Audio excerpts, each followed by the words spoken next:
Assalamualaikum warahmatullahi wabarakatuh. Ya teman-teman semua dari berbagai channel, ada Salwa Media Channel, ada Mimbar Tube, ada Info Politik, ada Bang Egi Channel, ada Hani TikToker, ada Popole TV, ada Kawan TV One, ada Bu Esi AR Channel dan teman-teman yang lain Salwa udah nomor satu tadi, kalau enggak bisa diomelin. Mantap. Ya teman-teman semua, kembali kita podcast Selasaan ini ya. Iya. Insya Allah Selasaan. kita akan istiqomah setiap Selasa sampai Jokowi lengser. Bukan, dan seterusnya. Oke. Ya teman-teman semua, sebelumnya kemarin kita bahas banyak hal. Di antaranya ada ijazah palsu, kemudian ada gerakan mahasiswa 22 Agustus di minggu yang lalu kita bahas juga. Kemudian ada gerakan yang terbaru adalah soal Garuda Hitam. Namun di sisi yang lain kita tahu bahwa Bang Egi kemarin memberikan tulisan yang menarik. Kalau kemudian kita baca, di antaranya ada 5 fase yang terjadi di negeri ini, dan nampaknya fase-fase ini ditiru oleh rezim Jokowi, khususnya di fase yang pertama. Nah, indikatornya apa? Nah, Bang Egi Sujana mungkin silakan bisa menjelaskan soal tulisan yang terakhir yang tersebar di medsos. Bismillahirrahmanirrahim. Assalamualaikum warahmatullahi wabarakatuh. Waalaikumsalam warahmatullahi wabarakatuh. A'udzu billahi minasyaitonir rajim. Bismillahirrahmanirrahim. Alhamdulillahirabbil alamin. Ar-Rahmanir-Rahim. Maliki yaumiddin. Iyyaka na'budu wa iyyaka nasta'in. Ihdinas siratal mustaqim. Siratal ladzina an'amta 'alaihim ghairil maghdubi 'alaihim waladdallin. Amin. Ayat ini disebut surat Al-Fatihah, ayat Quran ini. Seluruh dunia, bukan cuma Indonesia, umat Islam wajib menghafal dan membacanya setidaknya 17 kali dalam sehari di waktu sholat. Belum lagi event-event lain. Namun demikian, pengamatan saya secara sosiologis, penghayatan dan pengamalan Al-Fatihah ini sebatas normatif, dan bila ada hal-hal yang mengembirakan seperti dapat hadiah dan lain sebagainya, atau ada kematian, gitu. Jadi Al-Fatihah sebagai surat dalam Al-Quran yang pamungkas, top ibunya Al-Quran itu Al-Fatihah. Ummul Quran. Namun saya ingin mendekati secara 5 hal penting dalam arti keilmuannya. Oke. Jadi tinjauan filosofisnya, tinjauan historisnya, tinjauan sosiologisnya, tinjauan psikologisnya, dan tinjauan yuridisnya. 5 elemen hukum ini, nilai-nilai keilmuan ini membuat satu gambaran pemahaman yang berdasar Al-Fatihah itu sangatlah penting buat kita, khususnya di Indonesia. Yang pertama, Al-Fatihah itu muatannya memuji-muji Allah. Ya. Al-Fatihah. Alhamdulillahirabbil alamin, Ar-Rahmanir-Rahim, Maliki yaumiddin. Nah, itu semua wilayahnya Allah. Dialah penguasa di hari pembalasan. Dialah raja. Malik yaumiddin. Malik rajanya. Seluruh nilai-nilai ideologi agama apa, enggak ada rajanya kecuali Allah Subhanahu wa taala. Bahkan ayat Quran ditutup dengan surat An-Nas, Malikinas, rajanya manusia, Ilahinas, Tuhannya manusia.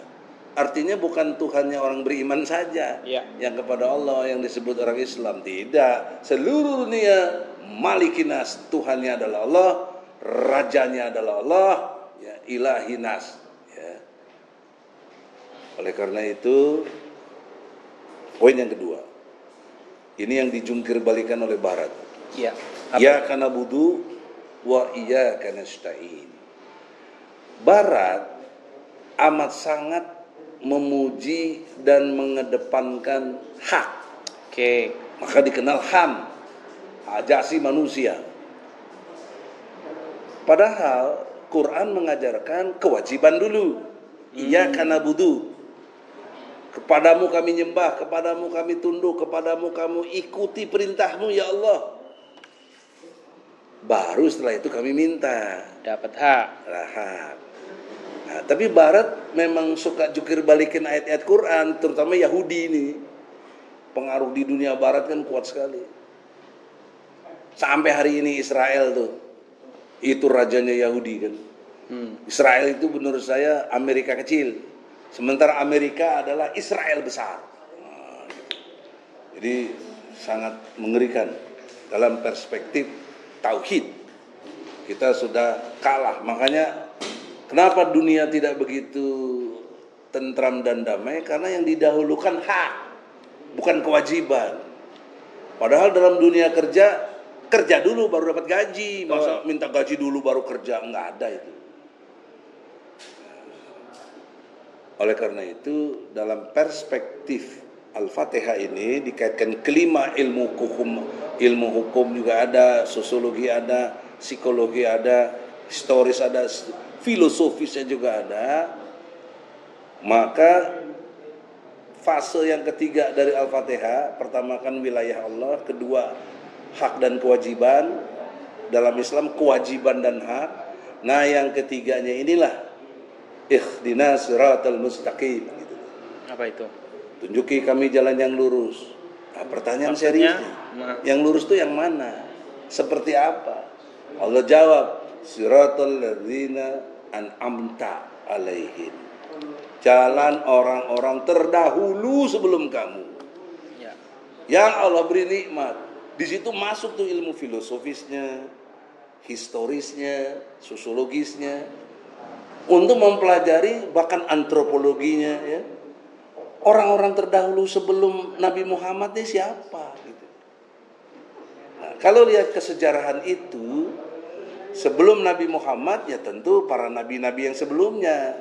Nabi Isa, sebelum Nabi Isa siapa? Nabi Musa. Sebelum Nabi Musa siapa? Nabi Yusuf. Kepada bapaknya Yakub. Dari mana keturunannya? Ishak. Ini keturunan Ishak ini. Kakek uyutnya Nabi Isa itu Ishak. Nah, Nabi Ibrahim punya anak dua, Ishak dan Ismail. Tapi sejarahnya Ismail lah nomor 1. 13 tahun Ismail setelah berumur 13 tahun gitu, baru Ishak lahir. Dan Ismail dari istri yang kedua, itu Siti Hajar. Kalau ini kan Siti Harah kan? Ya. Nah, jadi dari Ismail inilah juriatnya Nabi Muhammad sallallahu alaihi wasallam. Jadi turunan langsung, nggak ada leku-liku ke nabi-nabi yang lain, langsung dari dari Ibrahim ke Ismail, Ismail ke Muhammad. Jadi Ismail kakak kandung, bukan kakak sepupu, bukan salah, kakak sebapak. Ya. Bapaknya Ibrahim kan, lain ibu. Jadi saudara apa tuh? Nggak bisa dibilang sekandung kan? Ya. Saudara sebapak lah. Tapi dalam Islam ukuran juriat itu lihat dari bapak, ngerti ya? Ya. Nah, sehingga keturunan Nabi Muhammad itu keturunan langsung dari Nabi Ismail. Ismail dari Nabi Ibrahim. Kalau Isa dari Nabi Ishak, gitu loh keturunannya. Ishak adiknya Ismail. Jadi Nabi Muhammad dan Nabi Isa itu sepupuan. Kalau lihat struktur tadi, Nabi Muhammad kakak sepupu Nabi Isa. Walaupun hadirnya Nabi Muhammad 600 tahun setelah Nabi Isa wafat. Bayangkan 600 tahun tuh jarak yang luar biasa, tapi semua dengan sangat apik, bagus, indah, terkodifikasi di Al-Quran. Ya. Nah, tidak mungkin kalau bukan wahyu. Nah, apa poin pentingnya sekarang dalam konteks keindonesiaan? Mau suka atau tidak, kita semua mengalami, bagi yang punya kesadaran sejarah. Saya ulangi, bagi yang punya kesadaran sejarah akan membangun satu persepsi, dan persepsinya akan membangun pentaatannya kepada kesadaran sejarah tadi. Persepsi apa yang harus kita bangun? Kesamaan apa yang harus kita kondisionalkan? Kesamaan di dalam konteks kita berbangsa dan bernegara. Munculnya Indonesia jauh lebih hebat dari munculnya negara-negara lain di dunia. Tidak bermaksud GR. Kenapa? Indonesia murni perjuangan kemerdekaannya. Tidak diberi ya, Pak? Nah, tidak diberi. Ya, yang lain-lain dulu banyak diberi semuanya. Iya. Coba mana yang nggak diberi? Diberi semua banyaknya. Ya, cuma Indonesia ini dahsyat, luar biasa Indonesia. Nah, dan sebelum merdeka, ya, dalam filosofis historisnya Indonesia ini menganut animisme. Animisme. Bahkan terus berkembang karena banyak paham-paham menjadi politeisme. Dengan politeisme terjadilah yang disebut sinkretisme, gitu. Bahasa Islamnya kemusyrikan. Ya, begitu banyak nilai-nilai yang bertentangan dengan Islam, terjadilah kemusyrikan. Nah, periode itu dibasmi habis oleh Wali Songo. Iya. Wali Songo itu dahsyat itu, mampu menjungkir balikan nilai-nilai sinkretisme tadi dengan pola dakwahnya yang relatif mengikuti masing-masing kapasitasnya. Ya, Sunan Kalijaga, Sunan Bonang, Sunan Ampel, semua Sunan Giri, semua punya kapasitas. Sunan Gunung Jati, gitu, punya kapasitas, punya spesifikasi yang luar biasa. Tapi intinya satu, menjungkir balikan animisme, politeisme, sinkretisme menjadi tauhid. Nah, gerakan yang dimaksud oleh Wali Songo ini bergulir terus, diikuti oleh para pangeran, raja-raja Islam juga waktu itu. Ya, kerajaan Delhi, kerajaan Demak, kerajaan Sriwijaya, kerajaan Majapahit, semuanya itu sangat berkembang, ya, tumbuh berkembang. Karena seingat saya ini abad ke-15 kalau Wali Songo ini. Kemudian muncul pangeran-pangeran seperti Pangeran Diponegoro, Imam Bonjol, Cut Nyadin, Tengku Umar, semuanya. Itu kemudian. Tapi misinya sama. Yang saya ingat perang Diponegoro misalnya 1825 sampai 1830. Itu tahunnya itu. Muatannya apa Diponegoro? Tauhid.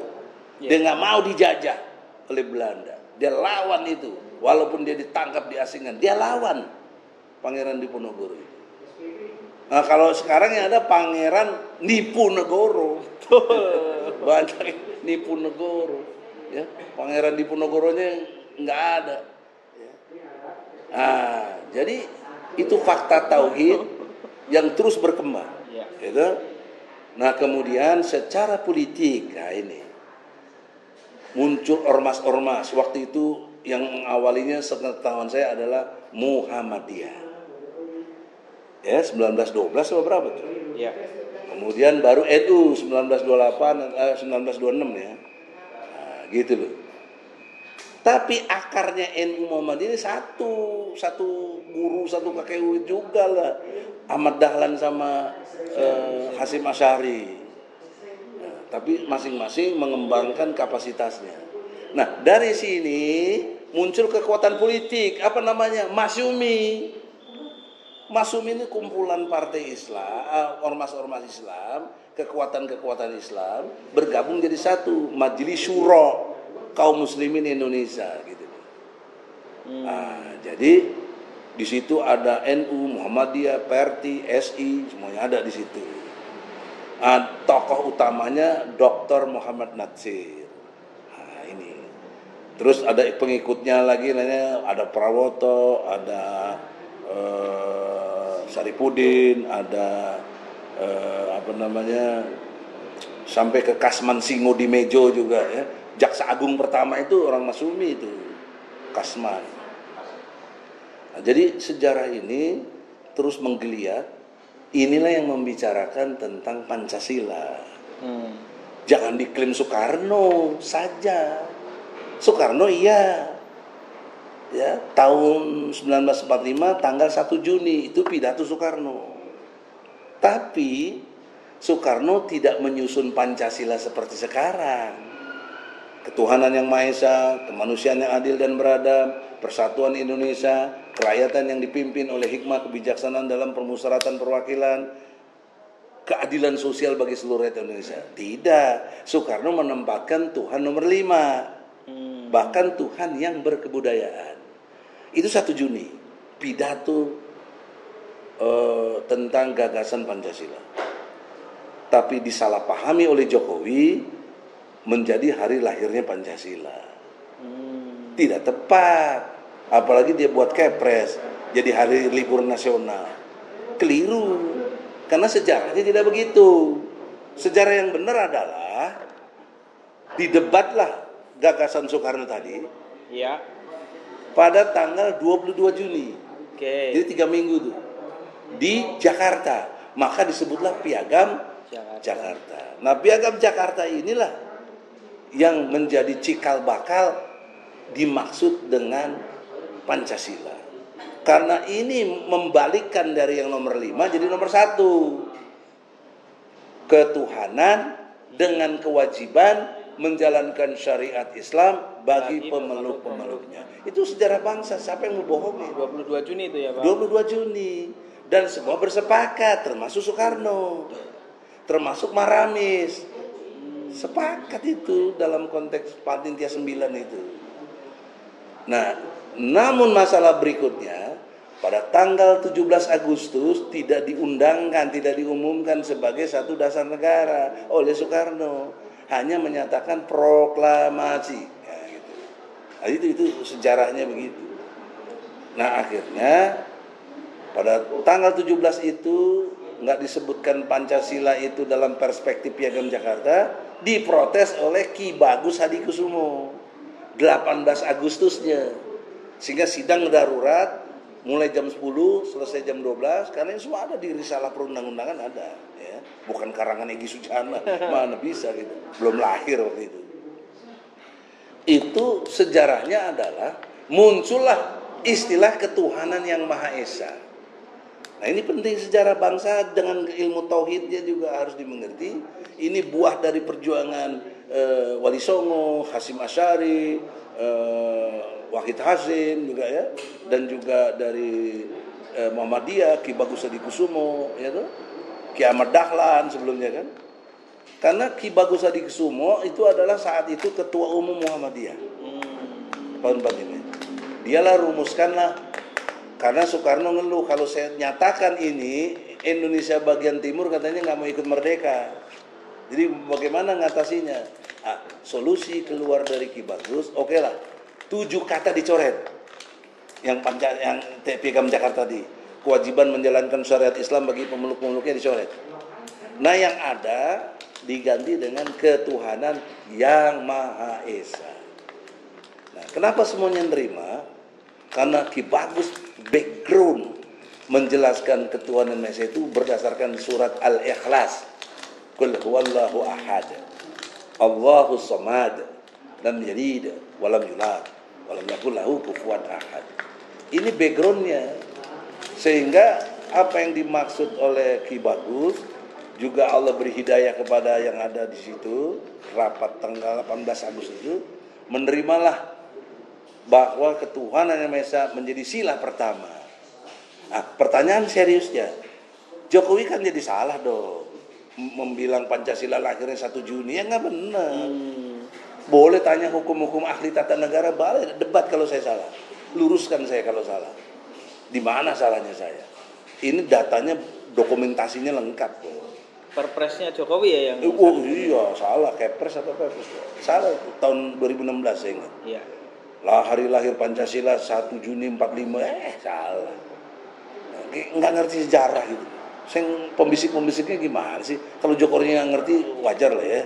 Ya, dia kan tukang kayu, malah ngerti. Tapi pembisik-pembisiknya ini loh. Iya. Nah oleh karena itu sejarah kita luruskan, itu maksud saya. Yes. Al-Fatihah yang kita maksud. Iya, oke. Nah sudah perjuangannya gini, Soekarno salah memahami konsep dasar bernegara. Konsep dasar bernegara mestinya nih nggak boleh lagi bikin visi misi, mau jadi presiden visi misinya apa?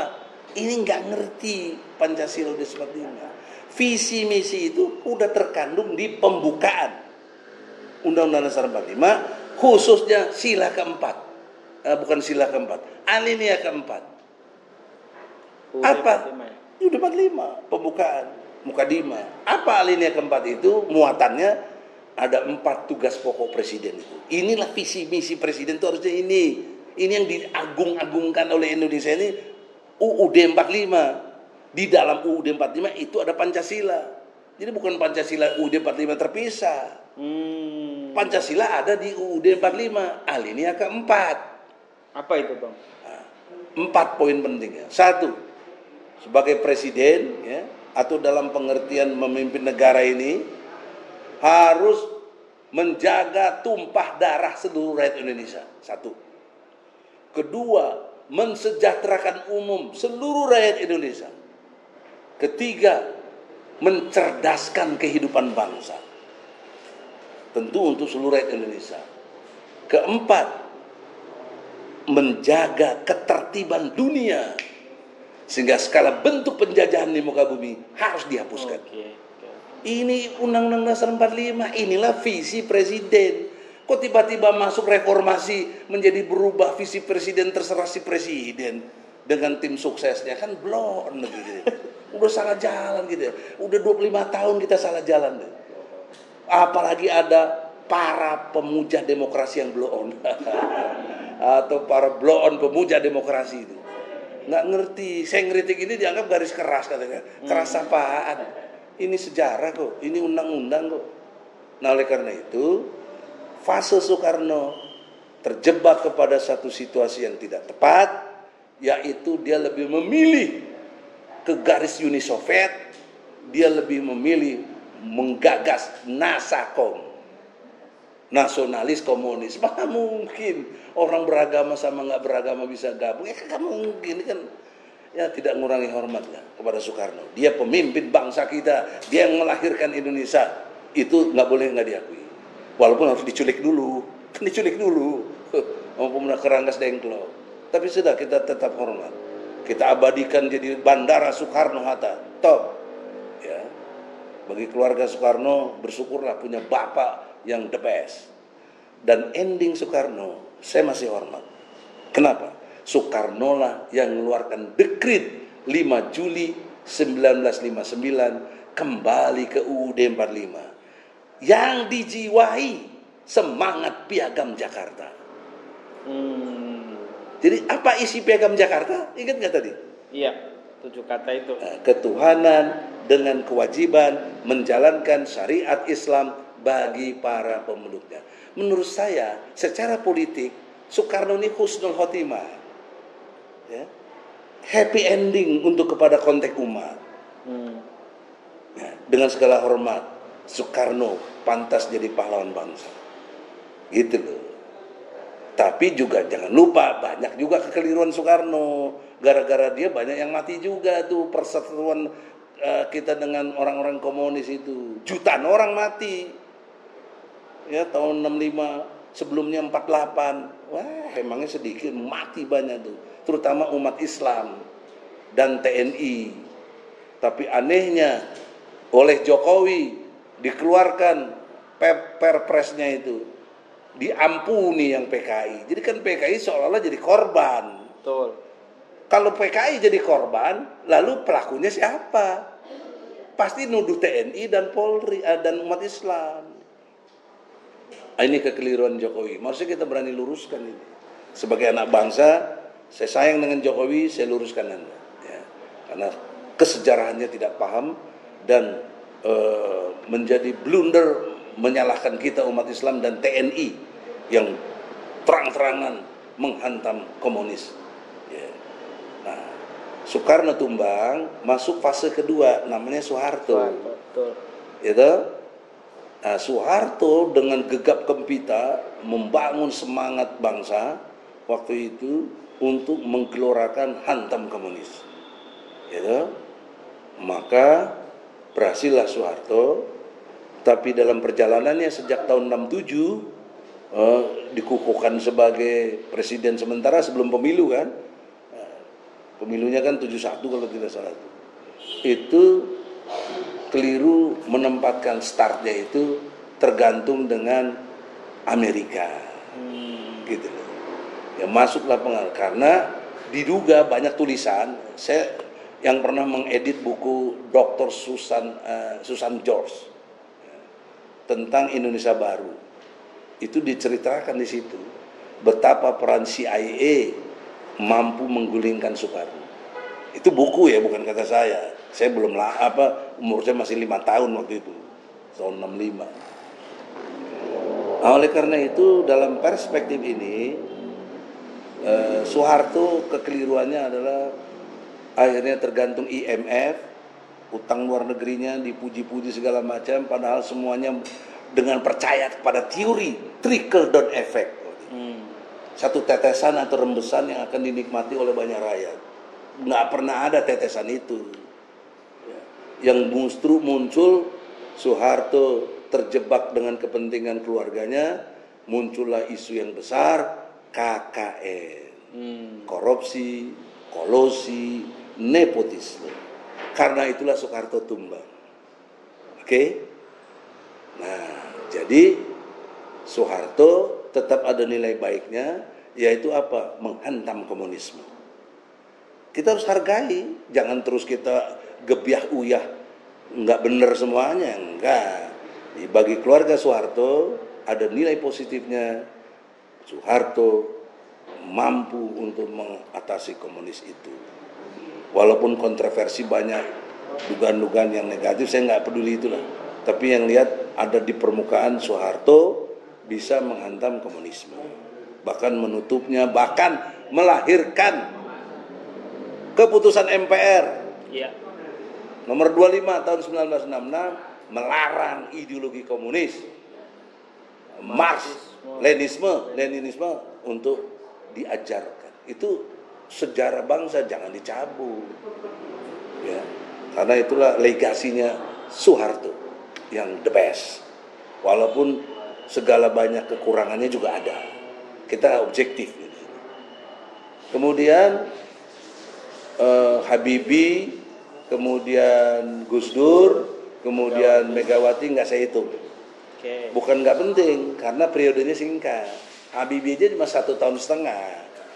Tapi Habibie punya prestasi the best.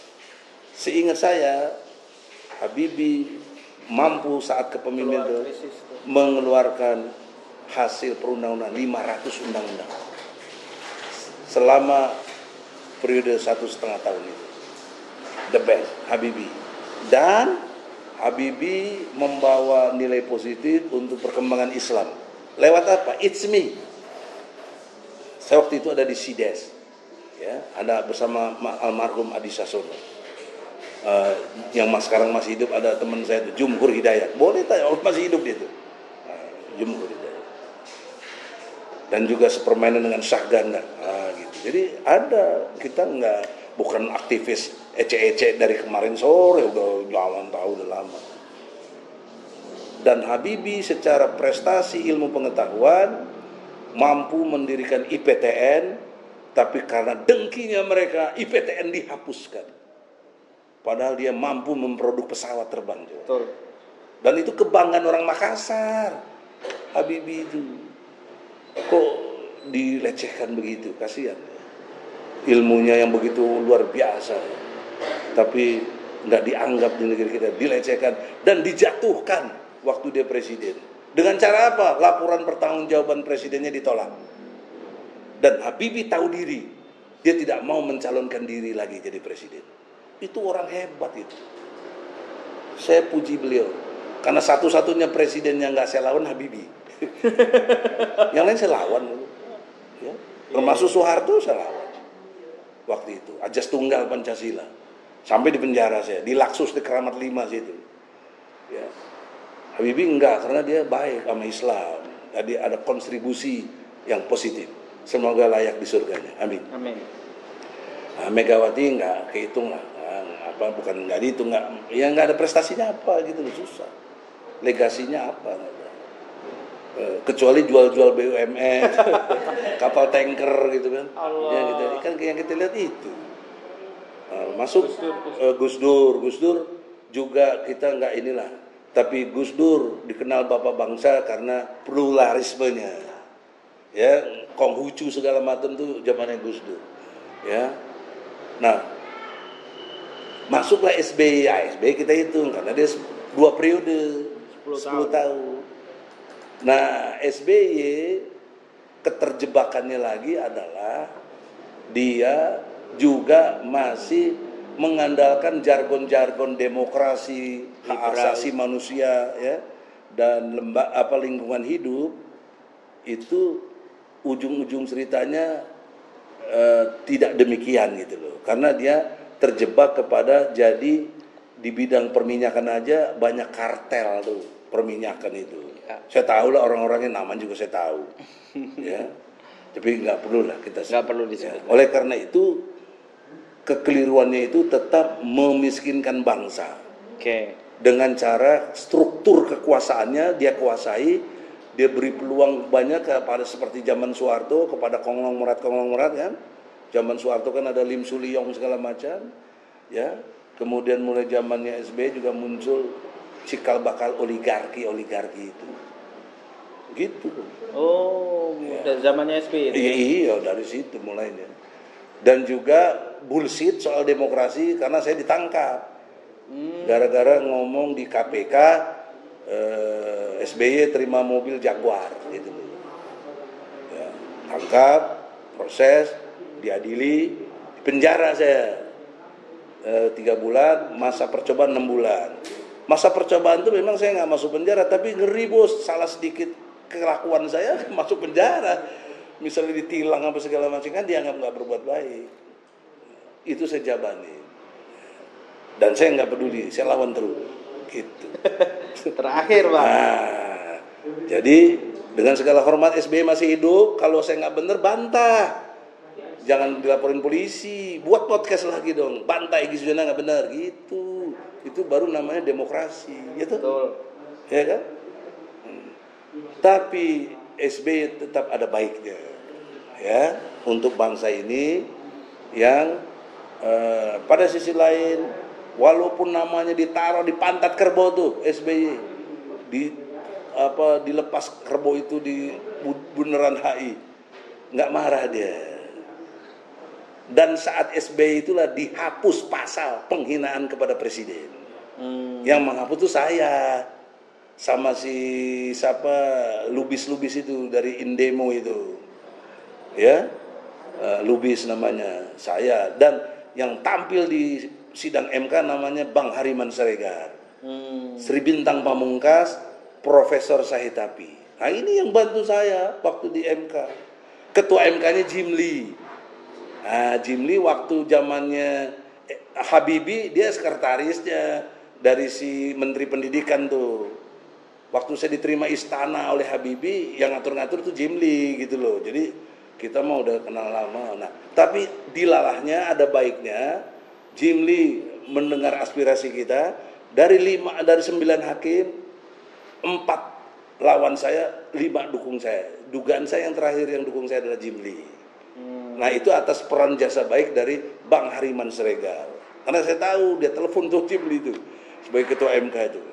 Ini bener Egy, udah bener gimana? Mana ada Pak di dunia pasal penghinaan presiden. Lihat aja tuh di Amerika yang kampium demokrasi, presidennya langsung anjing-anjingin di api juga nggak ada yang marah, ditimpuk pakai juga nggak diadili, gimana sih? Nah, akhirnya diterima. Pasal 134 bis KUHP itu saya ingat dicabut oleh MK, nggak berlaku lagi. Jadi sebenarnya sejak itu harusnya kita nggak usah takut lagi kritik presiden, karena yang kita kritik, yang kita kecam bukan presiden pribadinya, tapi kebijakan presidennya, dan itu sudah bagus dimainkan peran itu oleh Rocky Gerung. Kita harus jujur. Nah, Rocky Gerung ketika diadili karena dilaporkan bilang presiden bajingan tolol, saya tampil bela ke Pengadilan Negeri Jakarta Selatan, melakukan gugatan intervensi dan dimenangkan. Makanya si Rocky Gerung nggak ditangkap. Nah, ini saya juga bantu klarifikasi Rocky Gerung. Kenapa Rocky Gerung keras kok nggak ada yang nangkep? Ya, dia nggak ngerti ilmu hukum, gue udah belain nggak. Nah, dan itu tanya Rocky Gerung masih hidup tuh, bohong nggak omongan saya? Ya, kalau bohong ya saya tutup, nggak apa-apa, bikin podcast lagi, malu. Oleh karena itu, tapi Rocky Gerung juga jangan ngaku-ngaku bahwa yang cabut pasal itu dia. Kan saya lihat dia waktu itu memang penasehat dari Adnan Buyung di LBH. Tapi saya nggak ada LBH melakukan gerakan cabut pasal itu. LBH Jakarta ya, yang cabut saya dengan Lubis dari Indemo. Makanya Bang Hariban turun untuk menyelesaikan ini. Alhamdulillah. Sekarang saya lihat masuk lagi pasal itu. Penghinaan presiden kena lagi 5 tahun. Bagaimana sih zamannya Jokowi? Ya. Nah, makanya masuk ke zaman Jokowi, poin fase keempat ya. Iya. Jokowi juga kita semua tahu lah. Nggak perlu kita ungkap segala macam kebobrokannya tadi lah. Everybody udah tahu. Kalau diungkapnya malah tambah muak gitu. Jadi poin pentingnya masih ada waktu Jokowi 2 bulan ke depan, kalau nggak salah 1,5 bulan malah. Ya, Anda masih bisa, kan Anda tadi udah bilang taubat, ya, udah 3 periode, bukan 3 periode, maksud saya 3 fase, Soekarno, Soeharto, SBY dengan segala macam banyak kekurangannya juga. Nah, Anda tuh belum saya temuin kelebihannya apa gitu loh Jokowi gitu loh.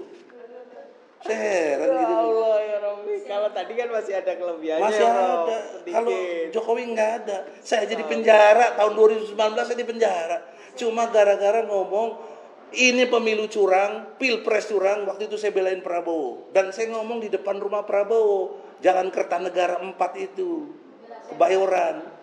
Saya cuma ngomong nggak bisa dilawan lagi Jokowi dengan hukum yang biasa. Gugat menggugat, yang harus bisa dilawan dengan cara people power. Ditangkap saya, di penjaranya penjara tahti lagi yang 1 kali 3 meter itu. Lumayan 41 malam 40 hari. Alhamdulillah masih ada Prabowo. Saya tahu dia perintahkan Dasko untuk besuk saya. Sebelumnya Prabowo dan Amin Rais besuk saya, tapi nggak boleh masuk ya di Polda. Tapi pas waktu Dasko mungkin udah ada kondisi lebih bagus. Akhirnya atas kesepakatan, saya nggak tahu kesepakatannya apa, Dasko bisa bebaskan saya. Untuk itu saya ucapkan terima kasih. Itu loh. Saya tahu diri. Jadi bukan karena kita hebat atau apalagi ada pengacara ngaku-ngaku yang bebasin Egy Sujana, dia tuh si Pitra Ramdhani itu. Apa itu? Dulu dia kerja sama saya. Yang bebasin saya dalam konteks sejarah kemanusiaannya adalah Dasko. Dan Dasko tidak mungkin tanpa Prabowo gitu loh. Nah, sekarang konteksnya Jokowi sadarlah, masih ada waktu. Taubat. Ya, dengan cara Anda mengundurkan diri. Nggak mungkin Anda udah minta maaf ngundurin diri, Anda udah banyak salah gitu loh. Minta maafnya berat loh kepada seluruh rakyat. Betul. Kalau ada satu aja rakyat yang nggak ngampuni, ente tetap masuk neraka itu. Betul. Utang kita udah hampir 20 ribu triliun, bagaimana sih? Dan ente oleh temannya sendiri, oleh anak buah sendiri disebut Raja Jawa yang bengis coba. Si Bahlil itu kan jelas itu, bukan orang lain yang ngomong. Nah oleh karena itu masih ada waktu, bertobatlah. Ya, Allah Maha menerima tobat. Tapi mundurkan diri, jangan enak aja lu. Ya. Mau jadi mantan presiden, dapat rumah, dapat kagak. Lu mesti diadili. Maka yang fase kelima ini, fase yang kita punya harapan bersama kepada Prabowo. Kepada Gibran saya nggak berharap, enggak. Pada Prabowo saja. Karena Gibran kan anak haram konstitusi. Susah, salah karena Paman Usman aja bisa menang dia. Jadi Prabowo dengan hormat kita berusaha memohon terus kepada Allah, semoga insya Allah Anda dilantik 20 Oktober ya, dengan selamat, tidak ada gangguan-gangguan karena naga-naga atau gara-gara yang mau diciptakan ini adalah pasukan berani mati bela Jokowi, adalah untuk hal-hal lain menjadi kisru, nanti keluar perpu, kalau enggak keluar dekret, itu isu-isu yang berkembang. Saya ingatkan Jokowi, hentikan itu, jangan lakukan itu. Juga para pendukungnya, Anda gantianlah, Anda cukuplah, 10 tahun cukuplah Jokowi ya. Anda udah nikmati banyak, menurut catatan ada lebih dari 300 triliun yang harta udah dikumpulkan ya. Jadi sudahlah, cukup, tobat. Masuk Prabowo, tolong dilantik. Nah, setelah dilantik, Prabowo dengan hormat, Anda bersumpah berdasarkan pasal 9 UUD 45, sumpah jabatan presiden menyatakan dengan jelas bahwa sebagai presiden dan wakil presiden akan menjalankan undang-undang sebaik-baiknya dan seluruh-seluruhnya demi nusa dan bangsa. Nah, kalau ini Anda pegang teguh, Anda nggak boleh nggak adili Jokowi. Anda nggak boleh nggak persoalkan Gibran. Nah, makanya sebelum itu terjadi, bagusnya Jokowi mundur. Jadi tidak ada beban psikologis, beban kepemimpinan ada pada Prabowo. Prabowo masanya untuk bikin Indonesia berjaya, umat Islam bisa tegak hukumnya, jangan dihalang-halangi, karena Anda pernah didukung oleh istimewa ulama. Jadi jangan ketika Anda berkuasa, ulama malah dibantai, jangan. Oleh karena itulah, inilah 5 fase yang kita harapkan menjadi lebih baik. Terima kasih. Assalamualaikum warahmatullahi wabarakatuh. Waalaikumsalam warahmatullahi wabarakatuh. Ya teman-teman, sudah 40 menit lebih nampaknya. Jadi kita tutup, nanti insya Allah kita lanjutkan jelas, ya? Di podcast berikutnya. Ya, udah jelas. Mantap. 5 fase, dan mudah-mudahan 5 fase yang kelima ini harapan kita. Atau bahasanya gini, Prabowo jadi presiden. Ya. Itu doa-doa kita tahun 2014 2019. Jadi ya sekarang dikabulkannya sekarang. Udah, maka tolong Prabowo tahu diri, jangan lepas dari ini. Gitu. Dan penuhi janji-janjinya. Oke, terima kasih teman-teman yang sudah menonton. Wassalamualaikum warahmatullahi wabarakatuh.